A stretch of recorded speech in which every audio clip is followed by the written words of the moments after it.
Bonsoir à tous et bienvenue dans ce journal. Au sommaire de ce mercredi, 8 Malgaches sont morts en tentant de rejoindre clandestinement le Mayotte. 4 sont portés disparus. Un candidat de moins à la mairie d'Antananarive, le dossier de Anjianzak Radzona n'a pas été retenu par l'OVEC. ITM ou International Tourism Fair, l'objectif de cette prochaine édition est d'attirer plus de visiteurs asiatiques.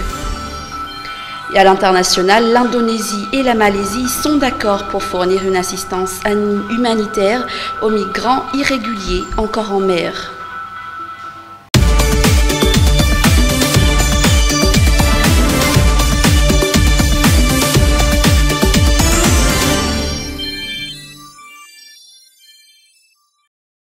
Je vous le disais en titre, cette nuit, des ressortissants malgaches originaires de Nousbé, Elville, tentaient de rejoindre clandestinement le Mayotte. Ils ont quitté Nousbé en boutre vers 3 h du matin. Malheureusement, celui-ci a coulé. 8 personnes y ont perdu la vie. Il y a également 8 rescapés. Jusqu'ici, 4 des passagers n'ont toujours pas été retrouvés. Nous avons demandé aux responsables de l'APMF ou agence portuaire maritime et fluviale ce qu'il en est réellement de la situation sur place. Écoutez ces explications au micro de Anaïsou.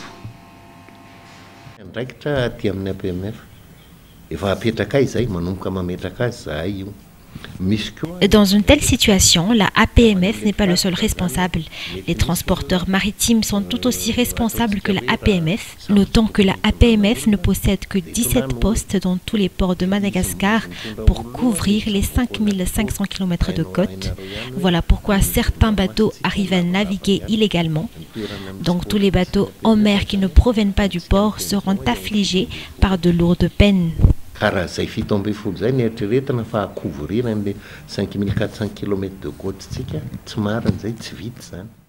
Et un mot sur la course à la candidature à la mairie d'Antananarive. Un candidat de moins pour Antananarive, le dossier de Anjianzak Radzona. Le candidat proposé par le parti Uchkaf n'a pas été retenu par l'OVEC. D'après les explications, ce candidat n'a pas pu verser à temps sa caution. Radzona Anjianzak fera un recours auprès de la CENIT, a-t-on appris, pour pouvoir revenir dans la course. Et puis cette rencontre entre les membres du gouvernement conduite par le Premier ministre Ravélonarive Jean et les députés, une rencontre qui aura lieu demain, jeudi, sera à l'ordre du jour le projet de dissolution de l'Assemblée nationale ainsi que les questions relatives aux élections. C'est un reportage de Toufra Koutndjavoun. Demain aura lieu la première rencontre officielle entre les membres du gouvernement et les députés. La première après celle effectuée à Ivat sur la question de la dissolution de l'Assemblée nationale.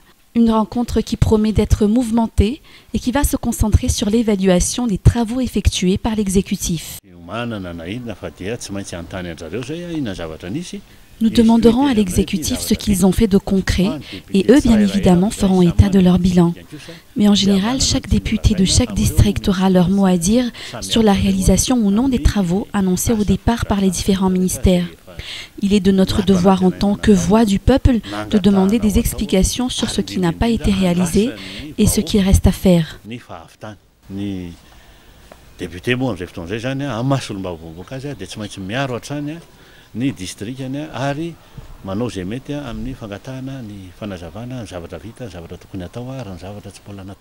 Bon nombre des députés n'attendent plus que cette rencontre. En tout cas, ils restent discrets sur le sujet à aborder pour l'occasion. Ce qui est sûr, c'est que les ministres devront être prêts à répondre à des questions directes et sans limite. Nos questions dépendront du rapport sur les réalisations faites par ce gouvernement. Ce sera demain. Le rapport commencera par celui du Premier ministre.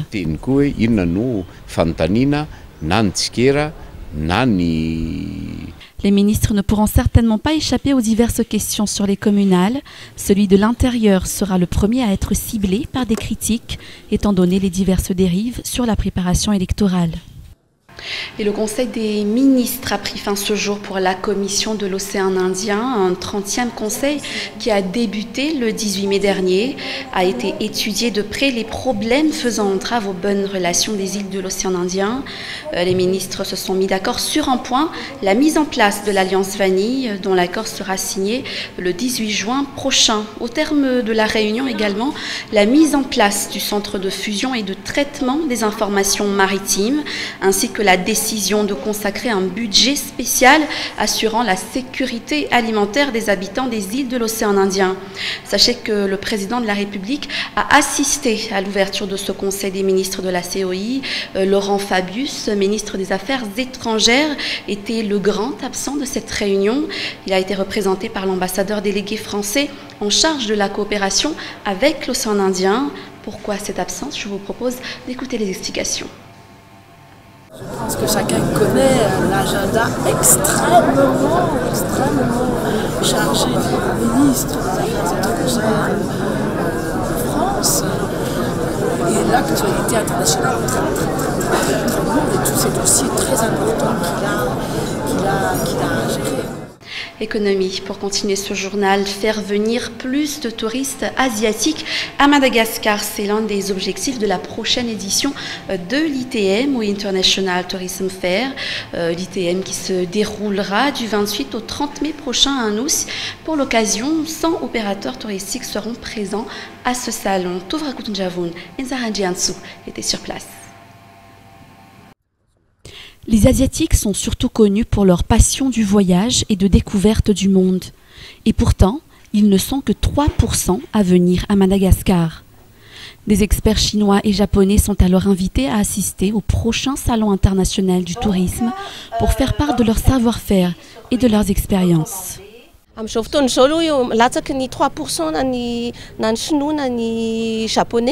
Madagascar est une des destinations favorites des Asiatiques par rapport à d'autres pays africains. Voilà pourquoi on essaie de prioriser les touristes asiatiques, de les inciter à venir dans notre pays. 50% des touristes à Madagascar sont des Français. La régression du taux du tourisme expose le secteur à des difficultés différentes. Il faudrait en effet mettre en place une politique efficace pour parvenir à atteindre les objectifs fixés. Durant les 3 premiers mois, 51 235 touristes sont venus au pays. En avril, ce chiffre a augmenté. On a atteint les 75 000 touristes. L'insécurité demeure le premier blocage au développement touristique. De ce fait, une brigade touristique, se chargeant uniquement de la sécurité des touristes, sera mise en place officiellement à Nousbé demain. Voilà, c'est la fin du événement. Merci de l'avoir suivi. Nous vous donnons rendez-vous demain pour de nouvelles informations. Au revoir. Ramis Zabamtranga, Tazanao, Afakeli, Mahavarina, Vaovao-piaramonina dia alefasony sary horonan-tsary sy ny feo ao amin'ny viva maso mahita @gmail.com